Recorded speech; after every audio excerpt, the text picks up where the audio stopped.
नमस्कार दोस्तों, मैं महावीर प्रसाद बीकानेर संभाग अपडेट पर। और आज हम पहुंचे हैं बीकानेर के बिल्कुल कानासर फांटा और बड़ी ढाणी के पास एक बड़ी गौशाला है।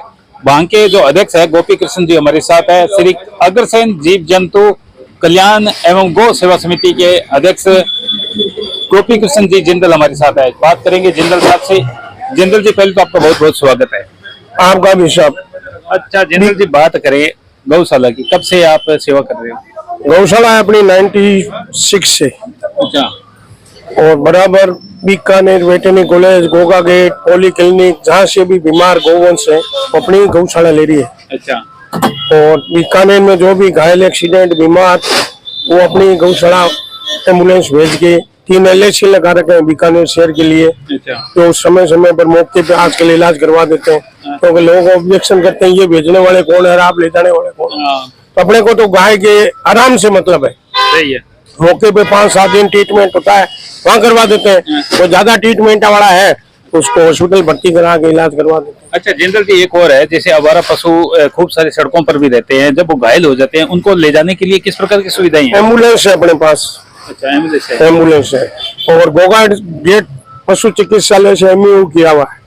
वहाँ के घायल ठीक हुए पशु अपन लेते हैं। अच्छा। और हमारे घायल हुए वहाँ भेजते हैं। वेटरनरी कॉलेज में भी कोई ज्यादा घायल हो उसको वहाँ भेजते हैं, वहाँ से ठीक हुए हुए अपन मंगाते हैं। अच्छा, डॉक्टरों की सेवाएं कितने 3 डॉक्टर हैं। 3 डॉक्टर हैं जो लगातार सेवा दे रहे हैं। हाँ, जो फील्ड में बीकानेर से मांग। अच्छा। 10 किलोमीटर 12 किलोमीटर। अच्छा जिंदल जी, एक और बड़ा सवाल है कि आसपास के कानासर के तमाम क्षेत्र की जो जनता है उनका सहयोग किस प्रकार से मिलता है, उनका रिस्पांस किस प्रकार का है? उनका रिस्पांस ऐसा है, 100 में से कोई एक आधा आदमी जैसे कानासर है तो 1-2 खेत वाला कोई चारा वगैरह भेज देते हैं। अच्छा। वो कहते हैं, जैसे कल मेरे पास फोन आया था एरिया रेंज से, मिलिट्री रेंज से, कानासर के पास से। वहाँ एक कुत्ते को गाय ने काफी काट लिया था, टुकड़ी को, उसको लाए थे। 3 दिन वो गौशाला रहा, उसके बाद ज्यादा काटने के कारण हॉस्पिटल भी भेजा उन्होंने। कहा इसको यहाँ रखने में कोई फायदा नहीं और कुत्ते फाड़ देंगे।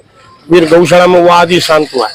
अच्छा, प्रयास यही रहता है अपना कि जहाँ तक अपनी लापरवाही की वजह से ना मरे, बाकी तो मरना जिलमना ईश्वर की मर्जी है सब। वो तो कुदरत की बस बस। अच्छा जिंदल जी, एक और है, जिस तरह से आप सेवा कर रहे हो, एक बड़ी गौशाला संचालित कर रहे हो, क्योंकि गौशाला ठाकुर जी कर रहे हैं, मैं क्या कर रहा हूँ साहब, मेरे से मेरा काम ही नहीं होता। ये तो सब ठाकुर भगवान कृष्ण की कृपा है मेरे पे बड़ी। देख लो मैं कितना 3 साल तक बीमार रहा, आज मुझे कोई दवाई नहीं चल रही है, सब गौ माता की कृपा से एकदम स्वस्थ हूँ। अच्छा। और मैं तो गायों को ये कहता हूँ, रोजाना मेरे को तेरे चरणों में बुलाती रहे और तेरे दर्शन देती रहे, मेरे को स्वस्थ रहे बस। यानी कि एक भोले बाबा की तरह आप सेवा कर रहे हो। बस यही है, देवासर के पास है भोले बाबा। बस यही है कि गायों को ये कहता हूँ तेरे को कहीं सेवा में कमी नहीं है। फोन कहीं से आ जाता है तो मेरा मन यही रहता है तुरंत गाड़ी भेजी जाए, तुरंत डॉक्टर भेजा जाए। अपनी लापरवाही की वजह से गायें तकलीफ नहीं पाए। लगातार हम विजिट कर रहे हैं गौशाला की। एक बड़ी समस्या ये भी है कि आम जनता आरोप भी लगाती है कि गौशाला तो कमाई का धंधा है। कितनी कमाई है कि हम भी इसमें आ जाएं। मूंगफली बेचने वाले को मूंगफली तक का नॉलेज होगा, बादाम बेचने वाले को बादाम बेचने वाले तक का नॉलेज होगा। अच्छा। हमें बहुत सुननी पड़ती है। हम 3 भाई हैं। मेरे भाई कहा करते थे, बेटा तू ही गौशाला चला पाएगा, इनको सहने की शक्ति नहीं है। अच्छा। जो सुनने की शक्ति है, लोग हमारे को कहते हैं तुम चोर हो, तुम पैसे कमा रहे हो, वो कर दो। मैं कहता हूँ भाई ठीक है, कमा रहे हैं ना, तुम भी हमारे जैसे काम तो कर।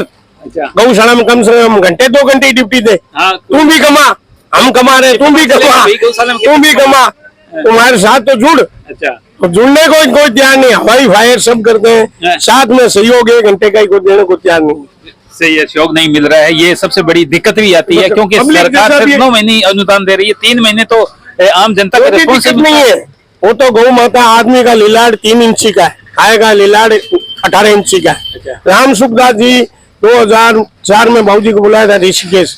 उन्होंने कहा था गायों के भाग से अपने आप आता रहेगा, तेरे को किसी बात की चिंता नहीं करनी है। देने वाला देगा, लेने वाला लेगा, गौ जीमेगी, तू तो तेरा बस स्वार्थ नहीं टकराए तो 9 लाख हो जाए तो भी बढ़ जाए। अच्छा जिंदल जी, आप भी एक व्यापारी वर्ग से आते हो, और एक और बड़ा सवाल है कि जिस तरह से चारे को लेकर स्टॉक किया जा रहा है, स्टॉकिंग की बात कर रहा हूँ, जो स्टॉक कर रहे हैं, क्योंकि आने वाले समय में जो भविष्य है वो तो बड़ा खतरे में है। पशुओं के लिए चारा बड़ी कठिनाइयों से मिलेगा। स्टॉक करने वाले में भी कोई दिक्कत नहीं है। जो भट्टों पे जा रहा है, फैक्ट्रियों में जा रहा है, उसको रोको तो आपका बहुत बड़ा योगदान होगा, बहुत बड़ा आभार होगा आपका। कि भट्टे में वो जा रहा है ना, वो किसी यूज में नहीं आ रहा, स्टॉक वाला तो बाद में यूज आ रहा है। हाँ। और हर आदमी का बिजनेस हाँ, क्योंकि स्टॉक वाला चलो ले लेंगे, लेकिन भट्टे पे जो चला बटा वो जल गया, वो क्या काम आएगा। हाँ। उसकी जगह गंवार भलगट्टी की जगह पराली जलाए जाए और कचरा जलाया जाए। ये जो अभी कीकर काट के जला रहे हाँ, हैं, ये ये अच्छा काम है। वन भी सफाई हो रही है, और ये जो वनस्पति को नुकसान पहुंचा रहा है, हाँ। वो भी अच्छा पहल है, अच्छी पहल है। अच्छी पहल है ये, चलो मैं इसके लिए बहुत आभार हूँ उनका, जो लोग इस पहल कर रहे हैं कि भाई कीकर काट के इसकी लकड़ी भट्टों पे भेज रहे हैं, और उनको क्या आजीविका भी हो रही है। एक और है कि पराली को जिस तरह से स्टॉक किया जा रहा है, आने वाले यानी कि बिजली तैयार की जा रही है, इसके बारे में क्या कहना चाहोगे? पराली देखो साहब, ऐसा है कि बिजली तैयार होगी तो अपने देश में आगे उन्नति का भी है। और चारा अगर भट्टों पे नहीं जाए तो गायों को ऐसे भी पौष्टिक चारा अपने यहाँ बहुत होता है। हाँ। गंवार का नीरा है, फलगट्टी है, और बाजरी की कड़बी की कूतर है, तो ऐसे बहुत चारे अपने पास है। अच्छा। समय समय पर कोई कमी नहीं पड़ेगी। अच्छा। और पराली अगर बिजली की तरफ जाएगी, अपने देश का विकास और उन्नति, सुदृढ़ भारत होगा, जो हमारे मोदी जी की पहल है उसकी तरफ। एक विकसित भारत। बिल्कुल, मैं मोदी जी से बहुत खुश हूँ। हाँ। मोदी जी, अमित शाह और योगी जी, अच्छा। और इधर अपने नितिन गडकरी, ये तो कोई या कलयुग के भगवान है कोई। हाँ। देख लो, आज अमेरिका जैसी सड़कें बना दी है भारत माला पर। अभी और भी मैं बहुत गर्वान्वित हूँ, और बीकानेर में होके तो और ज्यादा गर्वान्वित हूँ। आप तो ये छोटी छोटी बैठे काशी हो, है। आपके तो यहाँ छोटी कानून काशी है। मंत्री अर्जुन राम मेघवाल है, जो बिल्कुल पूरे देश का बिल्कुल, कानून मंत्री। मेघवाल साहब ने भी वहाँ गोदाम बनाया, आपको ले चलूंगा मैं। अच्छा। मेघवाल साहब ने एमपी कोटे से 10 लाख रुपए दिए थे। मैंने एमपी साहब को कहा, साहब 10 लाख में छोटा सा गोदाम बनेगा, क्या काम आएगा? उन्होंने कहा बाकी पैसा, मैंने कहा गौशाला लगाएगी, 28 लाख रुपए लगा के 30 गाड़ी कचरा इतना गोदाम बना दिया। एमपी साहब अभी देखा, बोले बहुत बढ़िया बना दिया। यानी कि मंत्रियों से बड़ा रिस्पांस मिल रहा है आपको। बिल्कुल बिल्कुल, बहुत बढ़िया। आप भी भवन सिंह जी को भी बोला मैंने कहा साहब गाय गीले में रहती है, बोले अपना खेत में रखो, बोले कोई एतराज नहीं। नहीं, पशुपालक मंत्री साहब से भी मिले हो क्या? मंत्री बात से मिले थे, कुमार साहब से एक बार मिले, जोराराम जी, जयपुर। अच्छा, जयपुर मिले थे। जयपुर मिले थे, अच्छा, मीटिंग जिस की। तरह से अनुदान की बात भी उनसे कभी शेयर की गई है? अनुदान तो ऐसा है साहब के, सरकारी प्रक्रिया बड़ी जटिल है। जटिल है। 2 रुपए का सामान के लिए 20 रुपए खर्च होके फिर वो 2 रुपए का इशू होगा, हाँ, ये सही है। प्रमाण। तो इसमें सरकार को दोष देना मैं उचित नहीं समझता। फिर भी हमारे सरकार ने बीकानेर कुछ किया है। पशुपालन और गोपालन सबको बड़ा आभार और धन्यवाद है। अच्छा। हमारे गोपाल सिंह जी है, डायरेक्टर वो कुलदीप सिंह जी चौधरी है, अच्छा। इन सब का समय समय पर बहुत अच्छा आभार, गौशाला के प्रति निष्ठा से काम कर रहे हैं। अच्छा जितेंद्र जी, अंत में कान्हा सर की आम आसपास की जनता को क्या कहना चाहोगे?